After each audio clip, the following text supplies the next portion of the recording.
Situasiya 22 ilə bərabər davam edək. Müəllim gümüş metalı ilə bu turşunun qarşılıqlı təsirindən hava ilə təmasda olduqda qonurlaşan rəngsiz qaz aldı. Bu qazın oksigen ilə qarışığını suda keçirən zaman turşu əmələ gəlir və bir müddət sonra bu turşu işığın təsirindən sarımtılı rəngə çevrilir. Uşaqlar, son cümləyə qədər oxuyanda artıq turşunun hansı turşu olduğunu biz təsbit eləmiş oluruq. Biz nitrat turşusunu oxuyanda onun xüsusi xassələrindən də biri o idi ki, nə qədər güclü turşu olsa da işığın təsirindən o davamsız bir şəkildə parçalanır. Yəni davamsız turşudur, qüvvətli olsa belə. Nəticədə onun parçalanması nəticəsində NO2 qazı əmələ gəlir. Bu da qonur rənglidir. O daha sonra turşunun məhlulu ilə qarışanda yekun nəticədə sarı rəngli bir məhlul əmələ gətirir. Deməli biz başa düşürük ki, artıq burada gümüş metalının üzərinə əlavə olunan turşu nitrat turşusudur. Bu bizim nəzərimizdə qalsın. Lakin bilmirik ki, nitratın durusu götürülüb yoxsa qatısı götürülüb. Gümüş passiv metaldır. Passiv metal duru nitratla qarşılıqlı təsirdə olduqda NO qazını ayırır. Qatı nitratla qarşılıqlı təsirdə olduqda NO2 qazını ayırır. NO2 qonur rəngli qazdır. Biz bunun əlamətlərini öyrənmişdik. Bu bizim nəzərimizdədir. Suala da baxın, deyir ki, gümüş ilə bu turşunun qarşılıqlı təsirindən hava ilə təmasda olduqda qonurlaşan rəngsiz qaz alınır. Deməli, birinci NO qazı alınıb ki, rəngsiz qaz alınıb ki, bu hava ilə təmas etdikdə NO2-yə dönübdür. Deməli, gümüş duru nitrat ilə reaksiyaya daxil olubdur. Reaksiya nəticəsində mən yazıram sizə. Gümüş bir nitrat duzu əmələ gəlir burada. Daha sonra NO qazı əmələ gəlir və buradan su maddəsi əmələ gəlir. Mən indi bunun əmsallarını sizə qeyd edirəm. Bura bir 4 düşür, bura bir 2 düşür. Daha sonra bura bir 3 düşür, bura bir 3, burada NO-nun qarşısına da 1 düşür. Əmsallarımıza diqqət edək. Bəli, hamısı qaydasındadır. Deməli, uşaqlar, ilk növbədə gümüş duru nitrat ilə reaksiyaya daxil oldu, NO qazını əmələ gətirdi.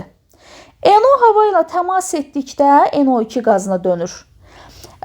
Oksigen ilə qarışığını, yəni NO2-nin üstünə oksigen qazı gəlib, üstünə su gəldiyimiz zaman nitrat turşusunu alırıq. Nitrat turşusunda parçalanmasına yenidən NO2 əmələ gəlir. 64-cü sual bizə nə deyir? Deyir, reaksiya zamanı əmələ gələn rəngsiz qazın formulunu və qazın qonurlaşmasının səbəbini yazın. Rəngsiz qazın formulu NO-dur. Qonurlaşmanın səbəbi bilirsiniz nədir? Onun oksigen ilə qarşılıqlı təmas edib NO2-yə dönməsi. Yəni, həm bunu sözlü formada, həm də reaksiya ilə bir yerdə yazsanız daha gözəl olar. NO qazı, oksigen qazı ilə reaksiyaya daxil olduqda qonur rəngli NO2 maddəsini əmələ gətirir. Bu da bizim oldu reaksiyamız. 65-də bizə deyir ki, təcrübədə baş verən 4 reaksiyanın tənliklərini yazın, əmsallaşdırın. Uşaqlar, bu bizim birinci reaksiyamız idi, yazdıq, əmsallaşdırdıq. İkinci reaksiyamız budur. NO qazı oksigen qazı ilə reaksiyaya daxil olur. Yekun nəticədə qonur rəngli NO2-ni əmələ gətirir. Bura bir 2 yazsaq, burada bir 2 yazsaq, əmsalımız düşür qaydasına. Daha sonra baxın bu cümləyə. Bu qazın oksigen ilə qarışığını, yəni NO2 qazının oksigen ilə qarışımını sudan keçirdiyimiz zaman yekun nəticədə biz alırıq turşunun özünü, yəni nitrat turşusunu. Bura bir 4 düşür, bura bir 4 düşür, suyun da qarşısına bir 2 düşür, əmsallarımız oldu qaydasında. Həmin bu HNO3 maddəsinin üzərinə də işıq düşdüyü zaman işığın təsirindən parçalanır. Yenidən əmələ gətirir NO2-ni, əmələ gətirir O2-ni, əmələ gətirir su maddəsini. Yenə əmsalları yazırıq. 4 bura düşür, 4 bura düşür. Suyun da qarşısına bir 2-ni yazmış oluruq. Bu da bizim oldu 65-ci sualımızın doğru reaksiyaları əmsallaşdırılmış formada.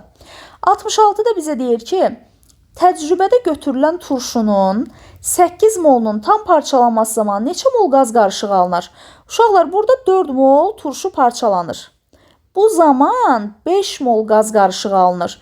4 mol turşunun parçalanmasından 5 mol qaz qarışığı alınır. 8 mol turşunun parçalanmasından nə qədər qaz qarışığı alınacaq X? X-imiz də buradan bərabər olacaq 10 mola bərabər.